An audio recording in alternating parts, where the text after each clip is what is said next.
सकते हैं। सर, मैं आपके स्पीच में देख रहा था, आपने दो बातें बहुत अच्छी बोली। इसमें पहली बात है कि उत्तराखंड को सिर्फ या तो शिक्षक बचा सकता है या फिर फौज।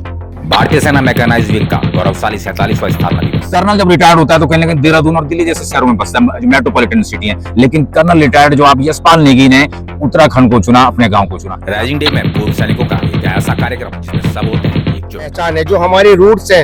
अगर मैं अपने जड़ों को छोड़ दूंगा, देखिए आप जड़ों के बिना तो बड़ी से बड़ी इमारत नहीं हो सकती है और कोई घर भी खड़ा नहीं हो सकता। भारतीय सेना के सबसे प्रतिष्ठित और जाबाजी का यांत्रिकी वाहिनी यानी मैकेनाइज्ड विंग ने मनाया अपना 47वां स्थापना राइजिंग डे। रिटायर्ड हुए सभी जवानों ने एक नियोजित युवा में पहुंचकर अपने अपने रिटायर्ड और वर्तमान में भारतीय सेना को अपनी सेवाएं दे रहे जवानों को दी ढेर सारी शुभकामनाएं। मौके में बतौर मुख्य अतिथि पहुंचे रिटायर्ड कर्नल यशपाल सिंह नेगी ने मैकेनाइज्ड विंग के शहीद जवानों को याद कर भावभीनी श्रद्धांजलि अर्पित करी। कार्यक्रम में पूर्व सैनिकों के मैकेनाइज्ड समिति के अध्यक्ष सुरेंद्र प्रसाद भारद्वाज ने सभी का आभार जताया। कहा, मैकेनाइज्ड विंग का इतिहास गौरवशाली रहा है और हमेशा रहेगा।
देश और दुनिया की खबरों के साथ कोटद्वार की खबर भी पाएं। बस आप देखते रहें सुदर्शन चक्र लाइव, खबर जो हम बनाएं।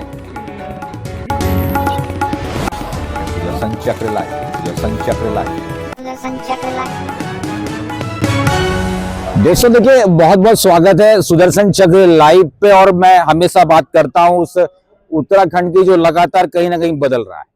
और अब मैं बात करूंगा जिस तरह से उत्तराखंड एक सैन्य बहुल्य क्षेत्र है, आज कहीं ना कहीं राइजिंग डेट है। वो एक ऐसी इन्फेंट्री है, किस तरह की जो कोर है, मैं मैकेनाइज की बात कर रहा हूँ, यांत्रिकी वाहिनी की मैं बात कर रहा हूँ। आज उसका राइजिंग डे भी है और मेरे संग जो हैं इस समय रिटायर्ड कर्नल श्री यशपाल नेगी जुड़े हुए हैं। सर, पहले तो बहुत बहुत स्वागत है सर। धन्यवाद आपका। सर, मैं देख रहा था आप जिस तरह से स्पीच दे रहे थे, कहीं ना कहीं वो मोटिवेशनल है, लोगों को कहीं ना कहीं उनके लिए प्रेरणा है, युवाओं के लिए प्रेरणा है।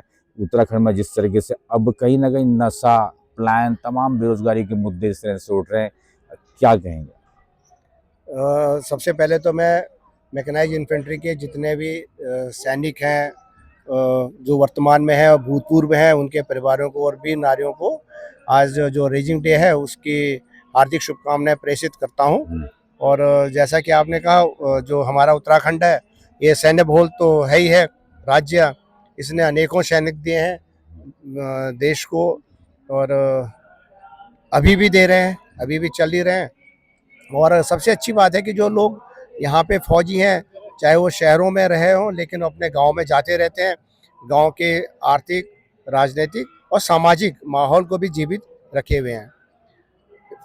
और फौज एक ऐसी संस्था है कि देखिए, जो आपने चीज़ें कहा कि नशे वगैरह से किस तरीके से आप युवाओं को दूर रख सकते हैं, तो सबसे बेहतर है फौज। जो उसका अनुशासन है, ये अगर जब चीज़ें हों, फौजी अनुशासन हो, तो जो आज के युवा हैं इन चीज़ों से सही में दूर हो सकते हैं। सर, मैं आपके स्पीच में देख रहा था, आपने दो बातें बहुत अच्छी बोली। इसमें पहली बात है कि उत्तराखंड को सिर्फ या तो शिक्षक बचा सकता है या फिर फौजी। मैं आपको ये कह रहा हूँ कि देखिए, आज जिस तरीके से पहाड़ से पलायन हो रखा है, तो उसको कौन वहाँ पे कर सकता है? क्योंकि लोग कहते हैं कि भाई खेती बाड़ी हो नहीं रही है, जंगली जानवर खा रहे हैं, तो आर्थिक जो है सुरक्षा कौन दे सकता है? आर्थिक सुरक्षा जिनको पेंशन मिल रही है हमारे फौजियों को, और वो कर्मठ भी होते हैं, फिर फौज जिस तरीके से आपको पता है अलग अलग महकमे के होते हैं, हर चीज़ों के हैं। मतलब आप अगर कोई गाड़ी रिपेयर करने वाला है, कोई डॉक्टर है, कोई शिक्षक है, कोई टेलीकम्युनिकेशन वाला है, वो अलग अलग फील्ड के होते हैं। तो अगर ये पहाड़ में जाएंगे तो ये वोकल फॉर लोकल, वहाँ पे पहाड़ में रहते हुए पहाड़ गांव में किसी न किसी तरीके से लोगों की मदद कर सकते हैं अपने चारों तरफ जो भी है, चाहे गांव में हो चाहे कस्बे में हो। और शिक्षक है वो भी मतलब बच्चों का भविष्य बनाते ही बनाते हैं। तो शिक्षक और जो हमारे फौजी हैं रिटायरमेंट के बाद अगर पहाड़ में वापस जाएं तो ये मेरा विश्वास है कि पहाड़ जो है पलायन से डेफिनेटली उभरेगा। सर एक आखिरी सवाल कर लेते हैं। देखिए दोस्तों, सुदर्शन चक्र लाइव से आप जुड़े हुए और कर्नल रिटायर्ड हैं यशपाल नेगी जी, कहीं ना कहीं निर्विरोध जो है वो प्रधानी का चुनाव भी जीते। बीरोखल ब्लॉक की मैं बात कर रहा हूँ सर।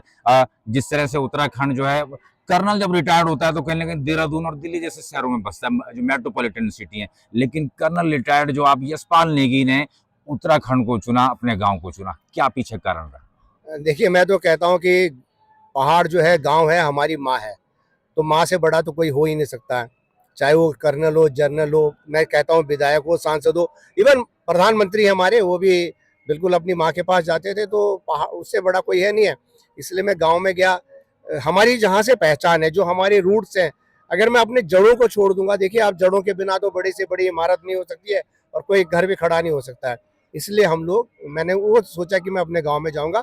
और कर्नल नहीं, बड़े बड़े लोग हैं हमारे, जा रहे हैं गांव में, रह रहे हैं, आज की डेट में कर रहे हैं कुछ ना कुछ करिए। चलिए सर, बहुत बहुत जय हिंद सर। देखिए दोस्तों, सुदर्शन चक्र लाइव से आप जुड़े हुए थे और कर्नल रिटायर्ड जो है यशपाल नेगी ने कहीं ना कहीं उत्तराखंड को अपनी मां माना है। निश्चित तौर पर आने वाले समय में युवा उनसे कहीं ना कहीं प्रेरणा लेंगे। बस आप बने रहे सुदर्शन चक्र लाइव के साथ। बहुत बहुत धन्यवाद।